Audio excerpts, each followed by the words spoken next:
Prasad Pod. I'm your host, Jarrell Prasad. And I'm Paul Campbell. All right, welcome, guys. We've been on a little bit of a hiatus again. Since we last aired, there was a couple of different things that have has happened in the media. The news cycle is ever changing. Uh, I believe the last thing we talked about was potential World War III and Trump bombing Iran. But since then, after he bombed Iran, there was a peace treaty signed between Iran and Israel, and then Israel broke it like 24 hours later. Yes. And now it's just kind of like disappeared in the news cycle. Nobody knows what's happening. I mean, we're not in that part of the world, so that region of the world, so we can't really report on anything going on there. But yeah, basically who knows? World War III could happen anytime. People are still talking about it. Iran's going to pop off. Can pop off at any time.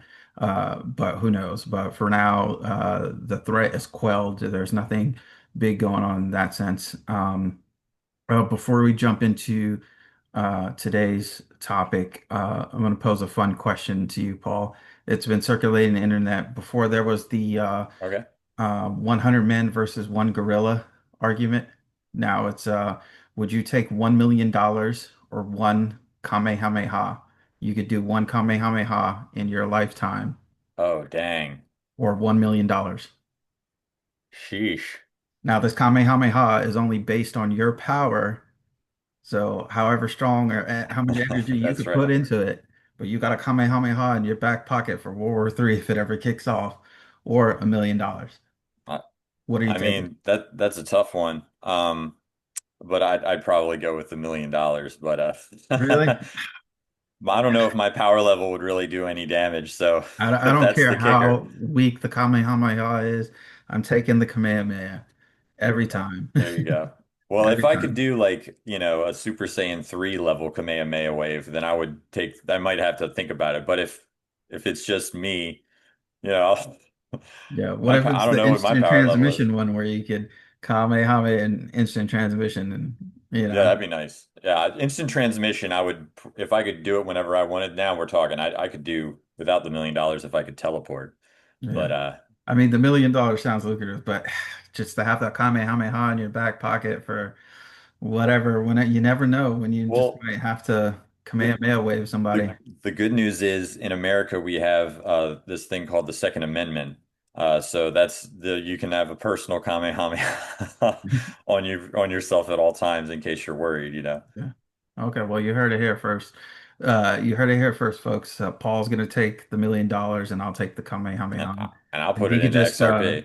he could just buy some more XRP and split it with me, Yeah, there you go. Well, and I'll I'll need a protect him with my bodyguard. Kamehameha. I'll need a bodyguard so it works. The system Yeah, works. that's all right. There you go. Anyways, back into the real stuff here. So, on July 4th, happy belated Independence Day, everybody. Uh, Trump signed the Genius Act, or not the Genius Act, excuse me. Trump signed the Big Beautiful Bill Yes. into law, so that's going to be taking effect. I know you guys have your feelings about it, but we all knew this bill was going to get passed. We all knew it was coming. There's no way it was being blocked with majority of the House being Republican, anyways. So you know, they made some changes to it. You could go look that up. We're not gonna, stretch into detail. The main focus of this episode is gonna be what's happening in crypto because Trump also tweeted that the week of July 14th to July 18th is going to be known as Crypto Week.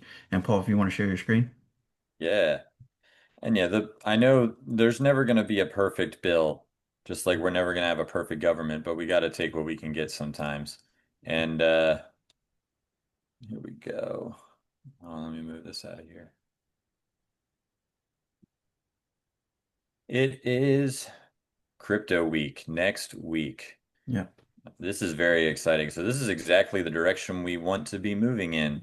And I never, I knew that Trump was going to make well on his promise to make the United States the Bitcoin capital of the world, but I didn't think he was going to be doing it this fast. Like, this is crazy. We have Crypto Week right after the big, beautiful bill is signed. So especially for risk-on investors like us, this is exactly what you want to see. And I mean, at the end of the day, like, I know that the big beautiful bill is not perfect, but it is a step in the right direction relative to the way it's been. So I'll take the wins when I can get them. Sure, again, you're never going to find a perfect government, but in this case, we have a government that's working for investors, and they've designated July 14th through the 18th crypto week. Yeah. So I'm now Yeah, all the before you continue, I just wanted yeah. to say, yeah, the big beautiful bill may be, Trump's way of making the 1% stay the 1% and keeping the rich richer. But that's kind of what we voted for because we knew what we were getting with him as voters. We knew what to expect. And us as the working middle class, we have that money to invest in the right things that we know Trump is gonna support. So that's where the crypto week comes into effect because we invested into crypto, so we can move up and become part of that wealthy class America and move out of the middle class. And eventually the middle class is going to be gone, but you know. This is what we voted for because you're not going to stop the evil of the world with just by voting for who's in office.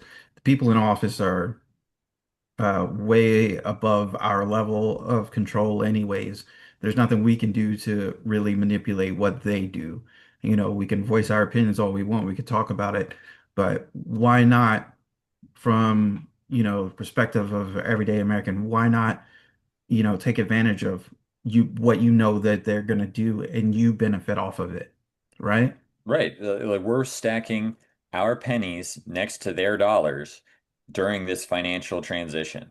And if you like, so we're, if there's a giant wave coming and you have a chance to ride the wave to safety, you have no other option but to do it. And yeah, I mean, we want the middle class to prosper, and I think that, and I, as a member of it, like this is how you get out of it, because the more people that come from the middle class that can get into this money and take advantage of this transfer of wealth and just ride that wave to financial freedom, like you get one shot at this. And we've been lucky enough to be early and start to notice all of these things, and we've been so compelled to do it to report on it, but not financial advice, of course. This is just information sharing, and for educational purposes. But at the same time, you know, if you want, we want more people of like us from the middle American people who can move up in the world and create our influence, which is, comes from our belief in God and giving out Christian values to everyone out there. So this is a means to do it because let's be honest, if we're working every single day and commuting to work and doing all these other things, we don't have time to shape the world the way we want it to. You kind of just get caught up in in the matrix or whatever you want to call it. This is a way out, and they're telling you what they're doing. The 1% always wanted to use, I think, like the 1%ers or whatever you want to call them, the autocrats. I think they wanted to use crypto to survey us and to use that social credit score, like people have, postulated before. It's like an idea that's been out there that, like, digital currency is the mark of the beast and all this sort of stuff. But there is a way to do it properly to keep the banks honest, because let's be honest, it's not really average middle Americans that are breaking the laws. It's the people on Wall Street that are doing these things. And if you can track all of their money, not us, not a new Patriot Act style surveillance state of all of our purchases and everything we're doing in real time and all that stuff, that's bad. That's very, very bad, and we don't want that. But we do want that for banks because they're the most, aside from healthcare, they're the heaviest regulated, you know, uh, business, there is. But I think that if you can prevent them from doing, these illegal things. You can make sure that they're paying each other, and it's cryptocurrency. It's algorithms moving from one place to another, so they are sending something back and forth to settle their books.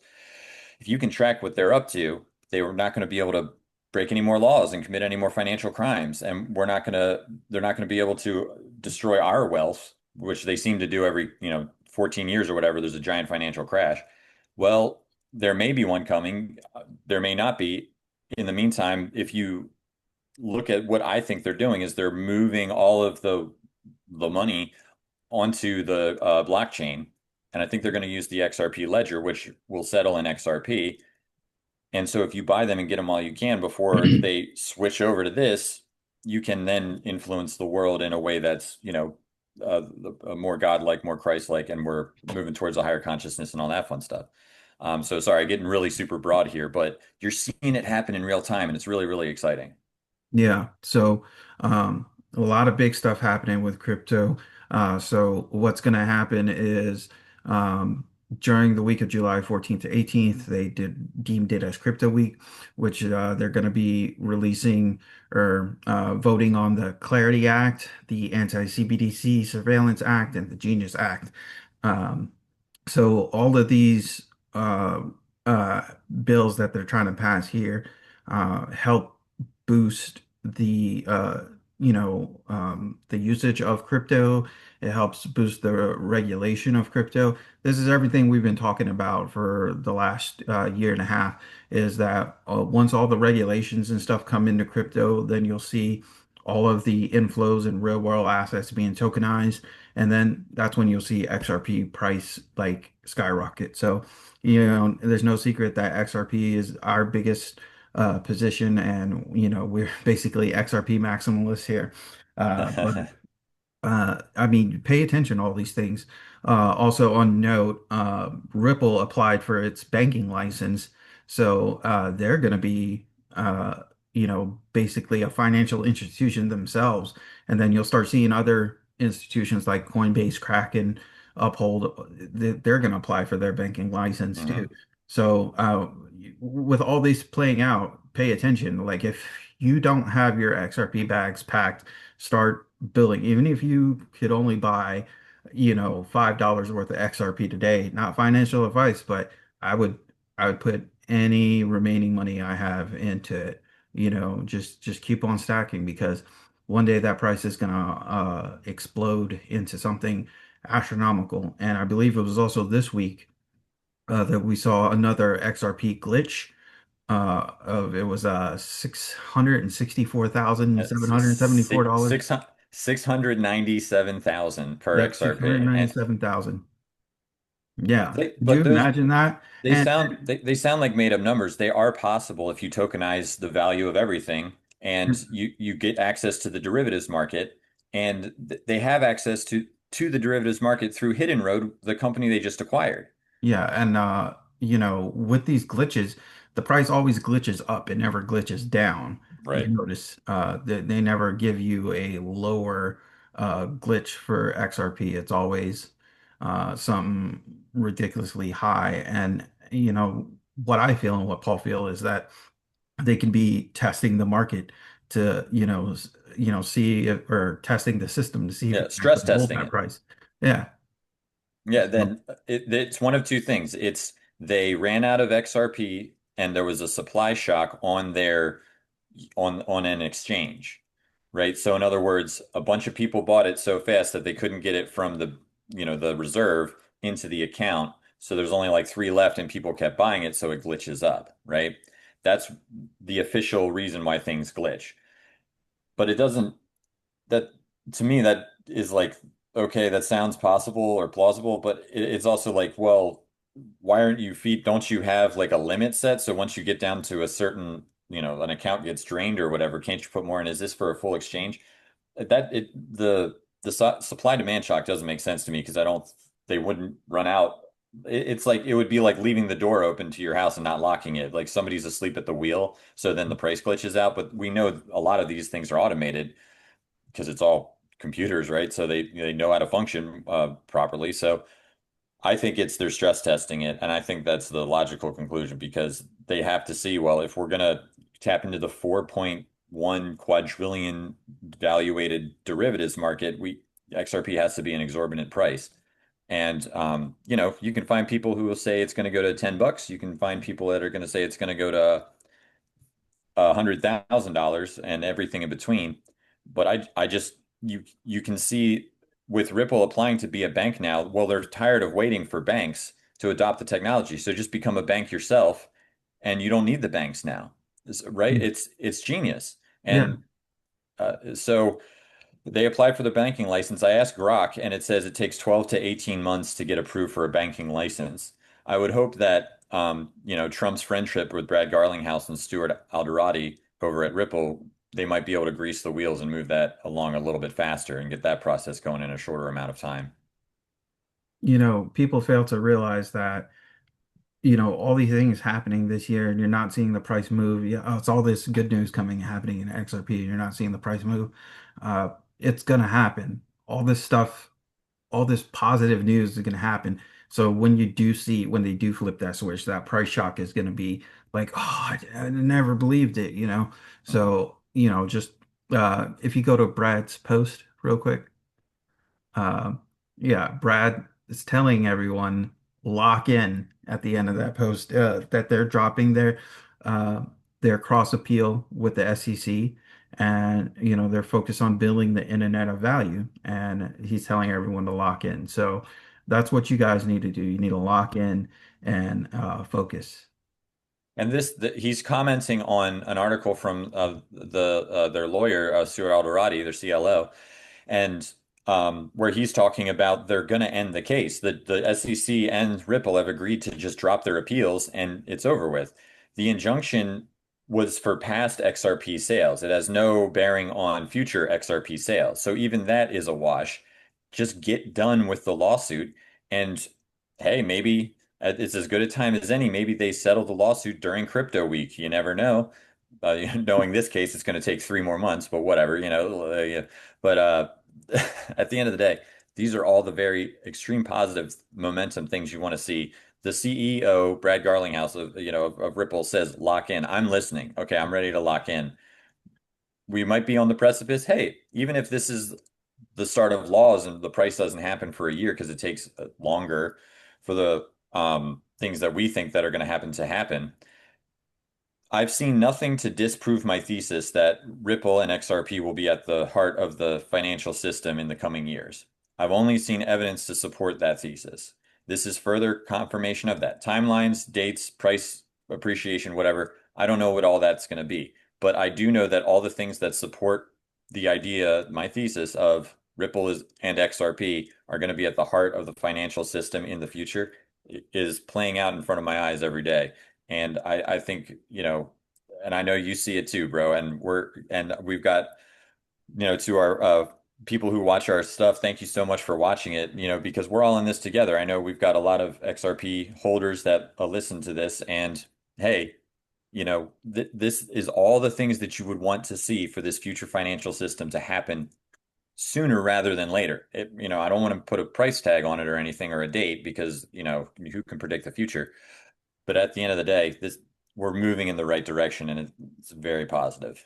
Yeah, yeah. Just be patient. It may not happen. That huge price flip may not happen in 2025. It could happen in 2026, 2027, 2028, 29, 30. But just be patient, and it doesn't hurt to just continue stacking your bag and building it. I still continue to buy XRP every week, so just hold out. XRP is going to be XRP and Bitcoin going to be the number one and number two. People won't even be talking about Ethereum anymore. So just be patient.